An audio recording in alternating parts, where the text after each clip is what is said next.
Yes. I strongly agree that the Philadelphia Eagles could change the identity of this offense within the week, okay, by the time we play on Monday night versus the Tampa Bay Bucks for this reason.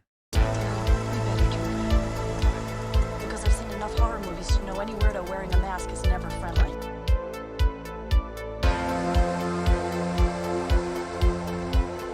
Yo, what is going on, guys? I hope everyone's having a fantastic day. I hope everyone's enjoying or about to enjoy going into their weekend. Obviously, the Eagles have already played. We are 2-0. We are in the books with a win, and we get to watch football stress-free this weekend and do our thing. But I think what's most important is obviously this offense, how they played against the Minnesota Vikings. 4 turnovers. The defense got us in good position to score on some drives. And for 2 of those turnovers, we couldn't convert them into points, which was a big problem. The score of this game, or at least how close it was, it shouldn't have been this close, okay? Just a lot of missed opportunity, and Brian Johnson as a new offensive coordinator for this team, it hasn't really settled in. And when are the Eagles going to play an actual complete game? Okay, I'm not going to rush it right now and say it's going to happen next week, but I think the identity might actually change really since Nick Sirianni has got to this team in 2021 as the head coach. We all know that the offense runs through Devontae Smith, A.J. Brown, and Dallas Goedert. Since really none of that's really happening besides Devontae Smith that's having a pretty strong 2 games. A.J. Brown, obviously didn't really get his chances until the second half with a touchdown taken away from him. Probably a couple touchdowns taken away from him. And Quez Watkins really hasn't been a focal point, to throw to him. I know he's the wide receiver 3. I understand he had the right hamstring, and there's issues there. I think going forward, even for another 10 days off, and the Eagles have to get some guys back on defense, but offensively, getting Gainwell back is going to be an interesting one. And I think with the Philadelphia Eagles and what Brian Johnson is going to do, for me, I feel like you have to run this offense through DeAndre Swift, okay? If you're trying to ease Jalen Hurts in a rhythm in this offense and you're having a hard time doing that, maybe the focal point isn't going to be through the passing game. Maybe the focal point is going to be through the run game and then obviously easing this offense into the passing game because Brian Johnson just can't get anything done. I think some of the play calls, some of what he's calling out there is not only not getting us any yards at times and wasting opportunities and wasting downs, but your quarterback is getting hit the past couple weeks a lot of times. And I think that's a big problem. You want your quarterback to be healthy, okay? We know what happened last year against the Bears when Shane Steichen had these design QB runs over and over and over. And look what happened. Jalen Hurts had an injury, and we could have gotten that first seed a lot easier, a lot earlier. And that was just a big problem last year. Obviously, we made it, and what we did business. Hurts came in back at the right time. We won. We got the first seed, and that was great. But you don't want to get into this situation again, especially early. Okay. Because I'm not getting 3rd and longs. You're running with Jalen Hurts in open space. I can't stand that. I think the red zone wasn't great. I don't think red zone was good at all. Besides, obviously, the fumble, Fletcher Cox taking it, which was great. The Josh Sweat strip sack, which was awesome. That put our offense into good position right there, and we actually started running the ball really well. But DeAndre Swift, and look, I've been telling everybody this since DeAndre Swift was traded here. He should be the focal point of this backfield. What I'm afraid is going to happen is Gainwell is going to come back and they're going to give him most of the reps. And I'm telling you right now, if they do that, then Brian Johnson has no idea what he's doing. Okay, that's the problem right now. Going into the 10-day stretch to really fix everything, these players and these coaches to kind of look at themselves in the mirror and said, I could do better, okay, especially Brian Johnson as a offensive coordinator because he should get better every single week. And technically, we did get better, okay. We've had some missed opportunities within this offense when it came, I think Hurts hasn't played up to par this year so far. And yes, I know it's only been 2 games, relax, calm down. I understand that 100%. But, it's alarming because everything we've seen Jalen Hurts do last year and then going into this year, new coordinator used in a certain way. I feel like Brian Johnson doesn't know the specific, like, you go into a game, okay? These coordinators go into a game and they have like 5 or 6 plays that are kind of lined up. Kind of line up 5 or 6 plays every play sheet, and you kind of let them go through the rhythm of, each play that's going to help them grow and grow the offense throughout a game to get the quarterback comfortable. But not even that, but obviously completing some passes, good protection. It all comes hand in hand. So coordinators have to be prepared for that. So if you see your quarterback struggling, there's got to be some type of thing that's going on. I feel like with the wide receivers, especially, I feel like, and I talked about this in the last video, I don't like the route combinations, and especially with the Vikings game, they dropped 8 players back. Usually, you have some, underneath should be wide open, and regardless, you should be getting a lot of yards. And trust me, in the past, we have played passive defense with soft coverage, moving guys back, and guys get open underneath and get some yards, okay? And I feel like we weren't working the middle of the field. We had nobody on crossing routes, slants, anything in the middle. We really weren't working in that Vikings game. And I feel like every time Hurts would wait, there was times where he had protection for probably more than 6 seconds, and every receiver is downfield. I mean, there's 8 guys back in coverage, and I understand it's hard to throw. That's why Jalen Hurts threw that pick and the double coverage when he was forcing the ball at Devontae Smith, because nobody's in the middle of the field, because Brian Johnson doesn't have a specific receiver, opening, at the flat middle of the field behind the Vikings linebackers. So it really sucks.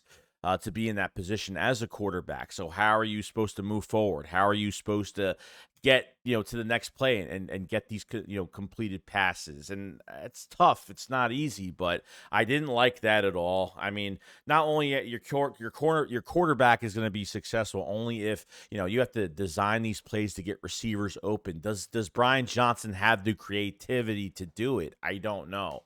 When it comes down to it, I feel like we might have to change our philosophy. We might have to change our demeanor of how we run this offense. Maybe it doesn't go through the pass at first. Maybe we really have to get the run game going. And I understand that every game it's not going to work. I'm not saying that DeAndre Swift's going to get over 170 yards every single game, but this is an eye-opener now, because you don't want to put too much on Swift because you want to save him. But going into this game, I said DeAndre Swift has got a lot of juice, got a lot of gas in the tank, because he had one rushing attempt the first game, and it was laughable how Gainwell had 14 rushes for 50-something yards. And there is no doubt in my mind, okay, that if Gainwell had as many carries as DeAndre Swift had, which was 28 carries, close to 30 carries, he wouldn't have had the yards that DeAndre Swift had. DeAndre Swift is just a different type of back. He is just better. Simple as that. I love our running back core with a passion, but Gainwell is not the best back, as I have been saying, because people like to complain that I just hate Gainwell. And I think it's a fantastic group, whether you're first, second, third, or fourth on the list as a running back. It's a good group. And I even put Gainwell as the second best back on this team, okay? But obviously, Gainwell was hurt for the Vikings game with the rib injury, could not play. Boston Scott, I think, was in concussion protocol. I forgot what happened to him, but he had to leave the game. So really it was down to Swift and Rashad Penny. Rashad Penny was more of the reserve back. He had a couple snaps here and there, but nothing crazy. And some people were like, oh, Rashad Penny's horrible. I'm like, dude, it's his first game, actually, him getting reps. He was a healthy scratch for the first game, which that, with bad weather, no, and not the whole time there was bad weather in the first game against the Patriots, but holy crap, like, I don't even know why they would even sit him for a game that's bad weather and they're going to be running the ball a lot more, but I don't know. But I think you have to run. I mean, look, I think Swift just needs more carries than the whole entire core. Not by that much. You're not going to give him 30 carries a game or 28 carries a game. It's not going to happen, but yeah, he should get, 21. I don't know. I think they could definitely fit that if that's what they want to do. Depending on the play, depending if they want Boston Scott on a certain play where it's successful or whatever the case may be with that. But I do not want to see Kenneth Gainwell as a starting running back going forward. If he is, then it is what it is. But I don't think he deserves more snaps than than DeAndre Swift on a level of play, because there's no way Gainwell's better. Look what Swift's doing right now. Look what he did on the 1 yard line when he was getting that touchdown. He went up the middle. He jump cut 2 guys that totally missed him. And then he goes to the left side. And then he goes left, right, boom, banger, right in. Harrison Smith can't even, broke his ankles, had to stand in one spot, literally froze him in thin air. Because Swift is just not only is Swift, could change direction on a dime at 100% speed, and once he gets vertical, he gets that next shift of speed, but upon physicality, Swift could drag guys for another 3 to 4 yards or more than that. You know what I mean? So I feel like there's just more value with him. And to be honest with you, like, we were talking about all these running backs getting involved in the passing game, and I feel like if this offense upgrades and it works out so much better, you can put Swift as a wide receiver if you want to use Quez Watkins or Zacchaeus. If Watkins is still hurt with his hamstring for another few weeks, or if it keeps acting up on him, they can start putting Swift as a wide receiver and really being that mismatch on linebackers on wheel routes or doing whatever, just crossing the field. And just because obviously, they passed to Swift probably 1 or 2 times, not really much. They really wanted to tote the rock to him. They really wanted him to roll with this offense. I think, if Brian Johnson can't elevate this offense through the pass first, I think we have to reverse it this year. I think we really have to go far with this run game. I think it has to start with the run and ease Jalen Hurts into the pass, and get him comfortable, because Brian Johnson just can't get Hurts into rhythm with this offense right now. Can't get him in. So that's the issue I'm having offensively, and I think we have to run it through. I think we have to run it through Swift going forward. I think that's what's really going to help. I don't want it to be like that. I really want this pass game to work out, and I think it will over time. The offense has got to get better. I'm giving this like another couple weeks. I'm giving it until like after week 4. If by week 4, after that week 4 game, which is what, against Washington, if we can't get this together, then it's going to be a problem. It's going to be a problem, and we're looking one-dimensional at this point, if that's going to be the case. We're not going to be able to run this well every single game. Maybe we will. There's going to be times where we did it last year, but last year, new, old coordinator. Now we're on a new coordinator now. There's no excuse, okay, to have Devontae Smith, A.J. Brown, a top 3 offensive line, and all these running backs, and you can't get guys open, you can't get these wide receivers open, you can't get this offense going, I mean, then Brian Johnson's not going to be good for the job. Simple as that. I'll know after week 4 if this guy is, we're going to wait for that completed game. You know what I mean? I'm not looking. It doesn't matter if the quarterback's throwing 300 yards. It doesn't matter if you're scoring 30 points or more, 40 points or more. Yeah, with the offense, you should be scoring over 30, 35 points a game. But at the end of the day, if you're winning every single game, okay, and you're climbing to get better, okay, and you have 2 new coordinators, which I didn't think Brian Johnson would have been that big of a problem, but holy crap was I wrong. And trust me, guys, sometimes I'm just wrong, but I honestly I thought I had to worry about Sean Desai a lot more. And we played good, defensively. We didn't play bad. The offense couldn't convert points on a couple turnovers, and we had injuries. We had a starting linebacker out, starting safety out, starting number 2 corner out. You had injuries, and you had guys that never played in an NFL game, a Goodrich and some of these other guys. You know what I mean? So the offense might need to change philosophy until this pass game is right, because this pass game just looks robotic. It looks bold. It looks Hurts. Maybe Steichen just knows how to use Hurts better than what Brian Johnson could do, and Brian Johnson's known Hurts his whole life. So that's just one of the things that's just bothering me right now. But we'll see what happens. Avonte Maddox ended up getting hurt again, shoulder injury. I mean, this guy just can't stay healthy. Simple as that. I said might be a liability this year. This guy might be a big liability. So Goodrich comes in for the task. Unfortunately, he had an issue with covering, tight ends. It just didn't look great. Hawkinson was he's a good tight end, and I don't think Goodrich can get it done. His open field tackling, his one-on-one tackling on him for the touchdown wasn't great. But there were times he made some tackles, deflected a couple balls. Like there was times he played good. So I'm not saying he played the worst the whole entire game, but he had some issues. So this nickel spot, I think Avonte Maddox is one of the most underrated corners in the league. I think he's fantastic, but the guy is just made of glass at this point, and I don't know what the Eagles' plans are going forward at this position and what's going on. If Avonte Maddox is going to be good, thank God we have 10 days off, so there's a chance Avonte Maddox will be back. It's a lot of time. I don't even care if he practices or not. Keep him off the field as much as possible. Let him get healthy in a week and a half.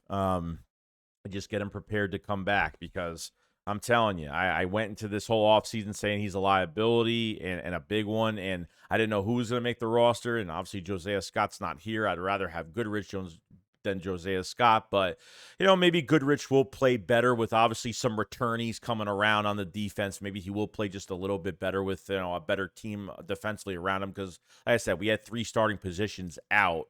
I think the only position defensively we actually play, I mean, not the only position, but the one we played probably most surprisingly was linebacker. I thought the linebackers didn't do, I thought Nicholas Morrow played good. I thought Zach Cunningham actually really played well.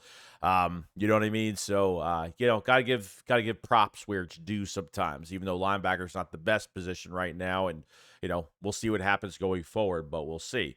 But even going into linebacker, this is a whole nother issue. And I think Nakobe Dean coming back, Nakobe Dean's not going to be playing for a good month. Another 3-4 weeks, he'll be back. Okay. He's on the IR for another 4 weeks. So could you go out and make a trade? The Eagles going to be like, I don't, even if Nakobe Dean comes back, do they trust? And if Howie knows they're going to go on a playoff run, they're going to make the playoffs, and they need somebody else. I understand they signed Rashaan Evans. He was, as an off the ball a coverage linebacker, he was ranked pretty good last year. But that's another free agent. This is what happens when you don't put money into this position. Or, some people were saying that, Nakobe Dean's injury prone. This is why he has issues, blah, blah, blah. And, Nakobe Dean just got tangled up in a tackle. It's not his fault. These things happen. But is it enough going forward? And, could the Eagles make a trade by week 9 of the trade deadline for a linebacker and a needy one? And I feel like, yeah, maybe Patrick Queen, we've talked about him all off season and could be available from the Ravens. And maybe if the Ravens down the line aren't going to make the playoffs, if really, maybe they feel like, Patrick Queen's in the last year of his deal. The Eagles, as games are played, his salary does go down if he is traded. So the Eagles could afford him a lot more, whether it's not going to be much money anyways. But God forbid you have another injury at linebacker. What if since Dean is out? What if the Eagles get another injury with Zach Cunningham or something? You know what I mean? If that's the case, you have to be prepared. Rashaan Evans comes in, then what happens? You know what I mean? So then another linebacker comes in that hasn't played a bit of football at all this year, from practice squad to active roster, from practice squad to active roster. It's like a recurring cycle that we're going to be going through, and I don't want to go through that this season where there's going to be a major gap, a major hole at this position. And I think, if you're not going to draft something high and it's just never going to happen at this point, you're going to have to make a trade for somebody. And like I said, I don't want to trade for a guy and then rent him for the year and waste a draft pick. But at the same time, this is what happens when you don't put money into this position. This is what happens when you don't draft. Nakobe Dean was a 3rd-round pick. It's a high draft pick, somewhat of a higher type draft pick for the Eagles to go get a linebacker. But, we cannot get hit at linebacker anymore. And I think that's going to be a problem. Hopefully not a huge problem going down the road. And lastly, I want to go over, I know I talked about in my last video, but everybody is blowing this thing up out of proportion, and I'm on both sides of it. I understand it doesn't look good because the cameras are on. This is 2023 in a nutshell when it comes to, there's players out there that act like divas, and at the end of the day, Jalen Hurts and A.J. Brown had an argument or somewhat of a talk on the sideline. We don't know what they said, what was going on. After the game, A.J. Brown did not show up in the locker for a press conference because he knew that that's all the beat writers were going to talk about it, and talk to him about it. And he didn't want to deal with it, and I don't blame him, because the cameras caught this, and it makes it look really bad. At the end of the day, guys, we're winning. At the end of the day, as a wide receiver, you're going to have days that aren't going to work out for you. You're going to have days that just don't match you. You just got to be happy for the team that they're winning, and that's it. Nick Sirianni got between them two, and then he he grabbed AJ's hand, was talking to him. AJ Brown just looked really annoyed. And out of emotion from the Philadelphia Eagles, from Jalen Hurts, I understand they're best friends. They just forced the ball to him at a crucial moment. Even though A.J. Brown probably should have had 2 touchdowns in this game, 1 touchdown that was caught in the right end zone, right side of the end zone, and Rashad Penny got the holding call, and then his right arm was held right before the ball got to him near the end zone. So I think he could have scored a couple touchdowns here. They didn't call that PI call, which I thought it was a bunch of BS. But because A.J. Brown is pissed off that he wants the ball, you're just going to throw him the ball, like just to do him a favor. That's what I kind of didn't like about it. If he's frustrated, I get it. I would rather have them talking about it in a healthy way on the side, which they did, which is fine. They're best friends. They know each other. It's not like these are 2 different players. I don't care. They're best friends. I don't care their interaction because I know at the end of the day, they're fine. There's no animosity. There's no blaming. They're not going to not talk to each other or anymore or anything like that. And people are blowing this whole thing out of proportion because the camera caught this. They're going to blow it out of proportion. The Philly beat writers are going to blow it out of proportion. This is nothing but I'm a wide receiver that just wants the ball. I know I can help this team, but, he just did it in his own way, and that's perfectly fine. But what I didn't like was they just force-fed him the ball out of emotion, let's make A.J. Brown happy and just give him the ball. Let's just forget our game plan. Let's give the ball to A.J. And there's nothing wrong with that, okay? There's not, there's nothing wrong with him wanting the football. The problem is, we can't just, if he gets open, we pass the ball. It's perfectly fine. He only had 4, he had 4 catches for 30, 40-something yards. It wasn't much, okay? So, Devontae Smith last year versus the Detroit Lions didn't have a catch. Okay, not a catch, not a target, not nothing. I don't think he did in that Lions game, the first game last year. Okay, A.J. Brown had a spectacular day as his first game as a Philadelphia Eagle in Detroit. Okay, fantastic game. But, Smitty didn't go and do this on the side. You know what I mean? Smitty's a totally different personality than A.J. Brown, no doubt. Okay, but when it comes down to it, guys, with you just got to wait for your opportunity. A.J. Brown will have a big game this year. He'll have a couple. He'll have a few. He'll have a lot of big games this year, okay? But we can't emotionally be just give him the football or throw it. They targeted him the first play after that, okay? And he was draped all over in coverage. It was deflected. You can't do players a favor because they're upset that, and AJ wants to help the team. I 100% get it. But to emotionally just do him a favor and start throwing him the ball and force feed him the ball just because he's upset or he wants the ball and he wants to, look, if he wants to win and he wants the ball, like I said, I totally accept that. I get it. Trust me. But to take us out of our own game plan because he just wants to make some plays, no, it doesn't cut it out for me. The guy just has to deal with it. He's a grown man. He's an adult. He'll figure it out. And that's just the whole thing with that. So I think people were just they're fighting. There's animosity. Oh, they're pissed off at each other. Oh yeah. One of the beat writers said, a competition between A.J. Brown and Smitty for who can get the most yards. And, it all comes into all together and they make a big story out of it. So I don't take this at all. Kelsey pretty much was as long as they're talking, who cares? If they're talking, it's a good thing. I'd rather have A.J. Brown act like this or at least talk to Jalen Hurts on the sideline than hold it all in, not say anything, and hold this in for weeks. You talk about it, it's done. You know what I mean? That's how it should be. When I played football, I did the same thing. If I had an issue, I talked to somebody about the issue, and that's it. Even if I was talking venting in a pissed off kind of way, but you don't mean it to come out like that. It's just because you're in the middle of a game. It's important. We need to figure this out. I get it. So that's all I want to kind of talk about with that. And that's it for this video. And I think it comes down to the scheme. What the identity of this football team is it going to change to through the run game, which I think it could happen. And I hope Gainwell doesn't, show up and take all the spotlight and get nowhere, because he is not the best back, okay, in this rotation. And you can't tell me otherwise, all right? We talked about Avonte Maddox, talk about the nickel corner spot. We talked about Patrick Queen, a trade. What is the linebacker core looking like? You get another injury here in a few weeks, it's a problem. It's definitely a problem. So Eagles definitely got to figure it out. So other than that, guys, I'll talk to you guys on the next one. Guys, have a great day. If you last this long, make sure you subscribe and make sure you like the video as well for more Eagles content. Enjoy your day. See you guys in the next one. Peace out.